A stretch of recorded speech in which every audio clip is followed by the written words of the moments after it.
Spring 206 BC, the Carthaginians launched their last great effort to recover their Iberian holdings. Mago was joined at Ilipa by Hasdrubal Gisco, creating a force estimated at 54,000 to 74,000, considerably larger than Scipio's army of 48,000 men, which was composed of a large number of Spanish allies who were not as seasoned as Roman legionaries.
Upon the arrival of the Romans, Mago unleashed a daring attack on the Roman camp with most of his cavalry, under his Numidian ally Massinissa. However, this was foreseen by Scipio, who had concealed his own cavalry behind a hill, which charged into the Carthaginian flank, and threw back the enemy with heavy losses on Mago's side.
The two opponents spent the next few days observing and testing each other, with Scipio always waiting to lead out his troops only after the Carthaginians had advanced from their camp first.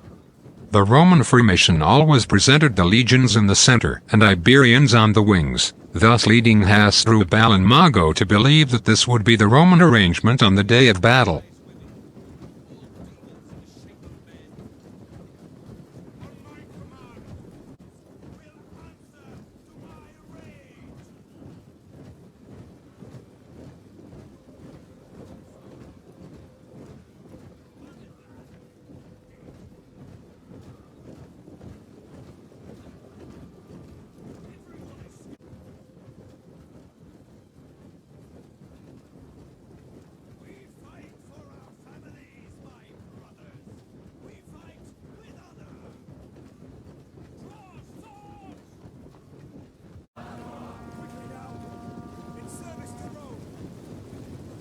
Believing his deception had taken a firm hold on the Carthaginian commanders, Scipio made his move. First he ordered the army to be fed and armed before daylight. He then promptly sent his cavalry and light troops against the Carthaginian outposts at daybreak, while advancing with his main force behind. This day his legions stood at the wings and the Iberians in the center.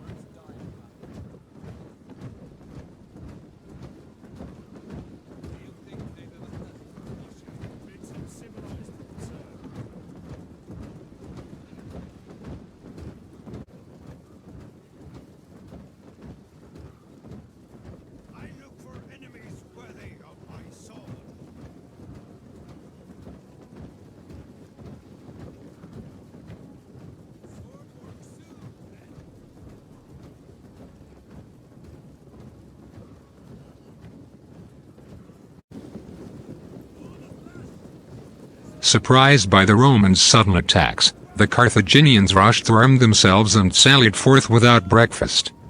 Still believing that Scipio would arrange his force in the earlier fashion, Hasdrubal deployed his elite Africans in the center and the Spanish mercenaries on his wings.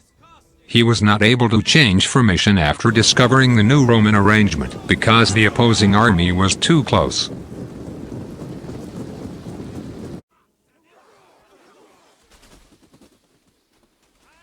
For the next few hours Scipio held back his infantry behind the skirmishing light troops and thus amplified the effect of the missed breakfast on his enemy.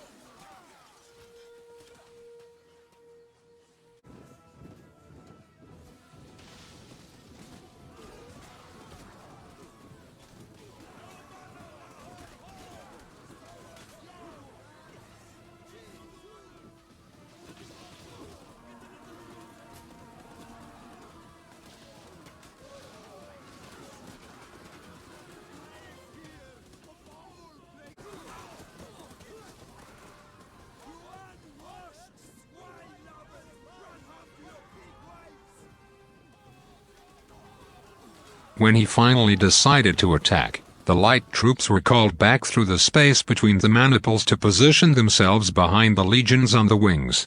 Then the main advance began.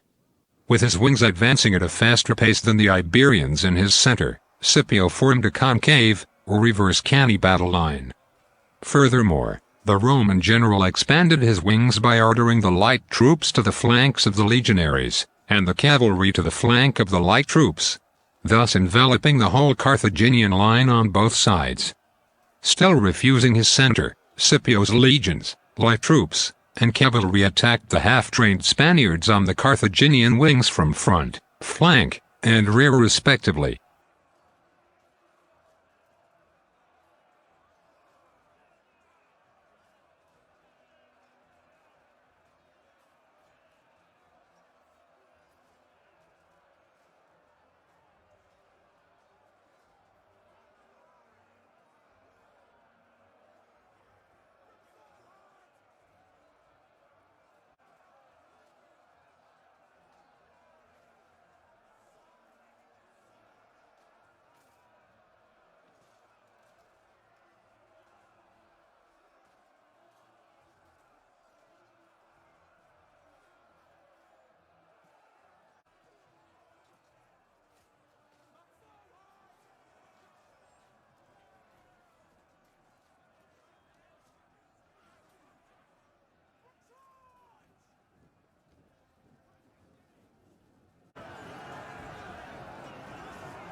The Carthaginian center was helpless to reinforce its wings with the threat of the Iberian force that was looming large in the near distance but not yet attacking.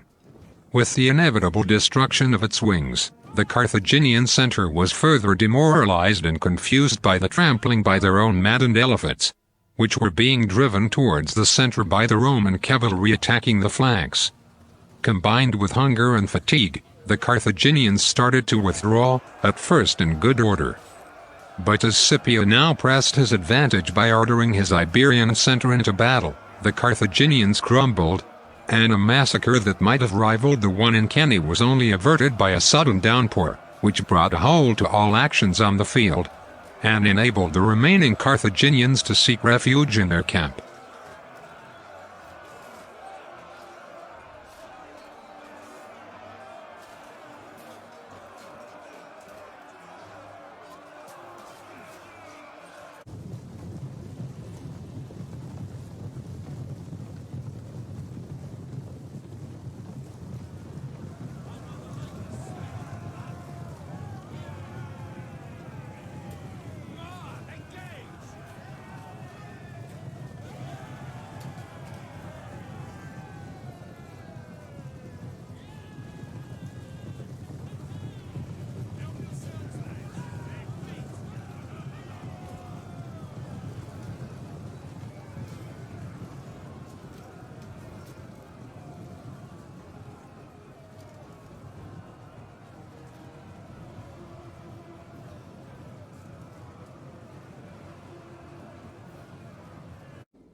Although temporarily safe in their camp, the Carthaginians were not able to rest.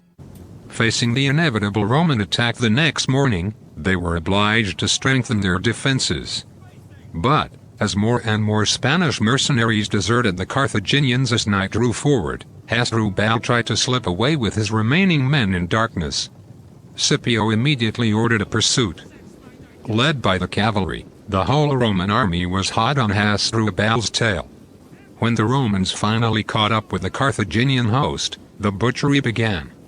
The remnant of the Carthaginian army surrendered a short time later, but not before Hasdrubal and Mago had made their escape.